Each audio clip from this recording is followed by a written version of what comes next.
Hi, ik ben Boyke. Welkom op de kookvlog van Boyke. En vandaag gaan we het hebben over bakbananen. Wat zijn bakbananen precies? Bakbananen zijn bananen die je niet overal kan krijgen. Het zijn niet de doodnormale eetbananen, maar het zijn echt van die zwarte, gelige bananen zijn dat, die je bij de toko kan halen. Meestal bij de toko of de goed gesorteerde supermarkten. Een bakbanaan, hoe ziet een bakbanaan eruit? Nou, kijk, dit is een bakbanaan, zo ziet het eruit. En die kan je gewoon bij de toko kopen. Oké, wat heb je voor nodig voor het maken van bakbanaan? Bakbananen zelf, die kan je gewoon bij de toko halen. Zelfrijzende bakmeel. Suiker. 2 eetlepel suiker gebruik ik hier ook. Een snufje zout. En dan natuurlijk om het beslag crispy te maken. Dat crispiness, het krokante van het beslag te maken, heb je Sprite of 7-Up nodig. Oké, het eerste wat we gaan doen is het banaan schillen.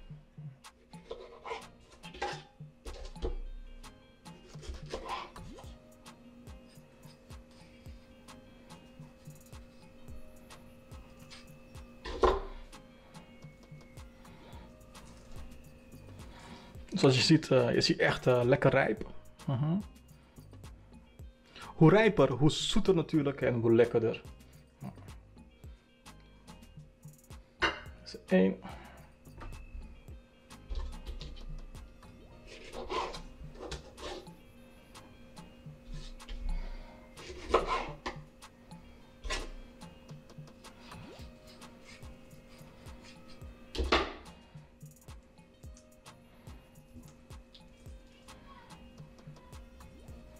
Ja, zoals je kan zien, deze plakt een beetje. Maar dat is geen probleem, dat mag, omdat hij lekker rijp is. Dan gaan we nu de banaan snijden. Nou, wat je dus hier in Nederland in de toko vindt, zijn ze helemaal in plakjes gesneden. Meestal in 3 stukjes, in de lengte.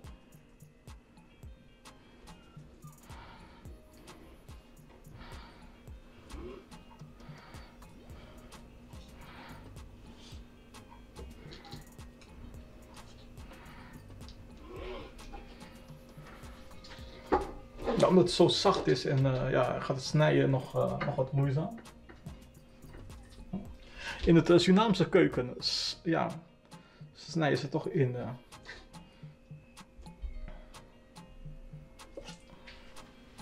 slice.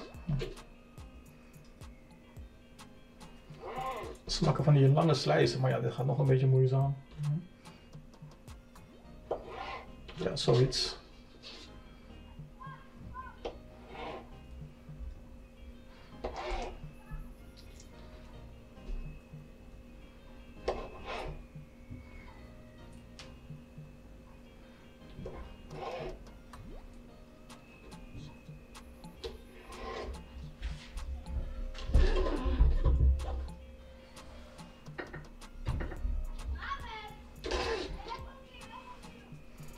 Nogmaals niet vergeten, hoe rijper de banaan, hoe lekkerder het is.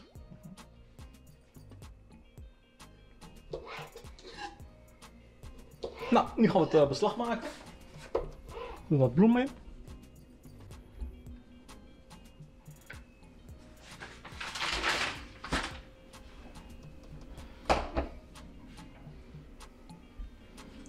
Twee eetlepel suiker.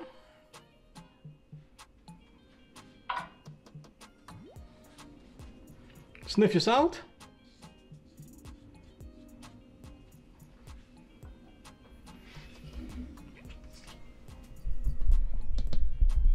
En dan de Sprite.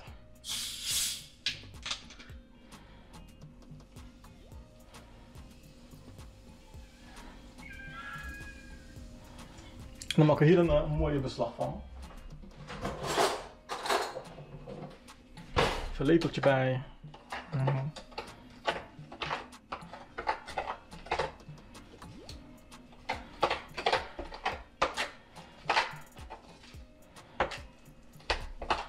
Nou, daar kan er wat meer Sprite bij.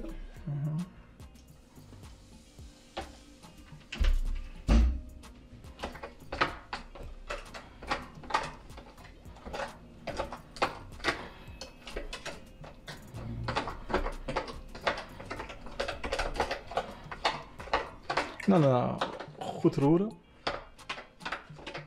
Totdat alle klontjes eruit zijn. En dan vuur warm maken en frituren.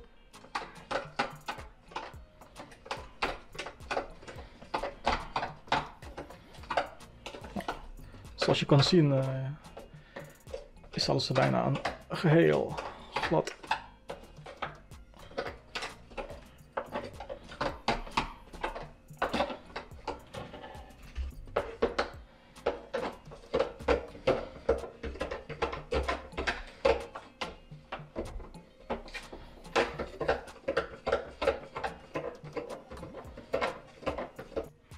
Nu dat het beslag klaar is, doen we alvast de lange stukjes erin. In het beslag.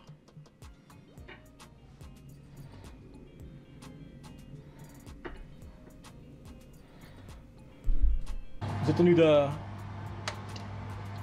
zonnebloemolie. Hoe check je het of het olie op temperatuur is? Nou, gewoon een beetje van het beslag te nemen en dan in de olie te zetten. En als je gaat drijven, dan weet je van oké, olie is op temperatuur. Nou.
En nu wachten totdat ze mooi goudbruin zijn.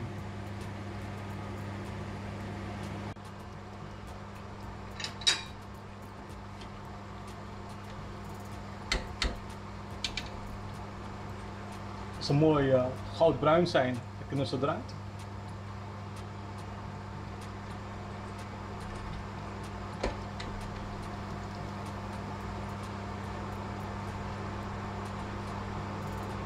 Nou, pak een beetje melk. Niet al te veel, want het moet wel een beetje lekker zijn. Gieten we dan in. Het is koude melk, dus gewoon even lekker warm maken. Op een laag vuurtje, dan laat hij maar even lekker warm worden. En dan voegen we dus de pindasaus toe. Al roerend voegen we de pindasaus toe en dan is hij klaar. Maar ja, ik laat je even zien hoe het moet. Dan kan je het volgende keer zelf ook doen. Het is heel makkelijk en daar hou ik van. Een beetje proeven of het smaak juist is. Zo, hij is best wel pittig. Dat had ik niet verwacht. Maar ja, ik hou van pittig eten, dus ja. Hij is goed zo, ik vind het goed zo. Kijk, zoals je kan zien, is hij lekker smeuig nu.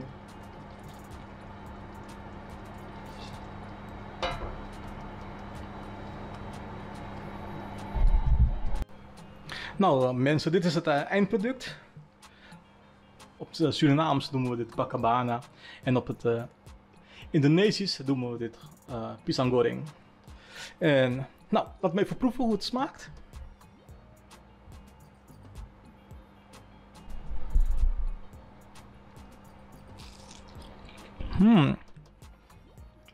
Echt lekker.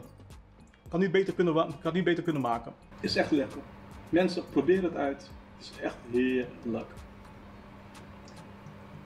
Ik zou zeggen, like en subscribe. En tot de volgende keer. Bye bye.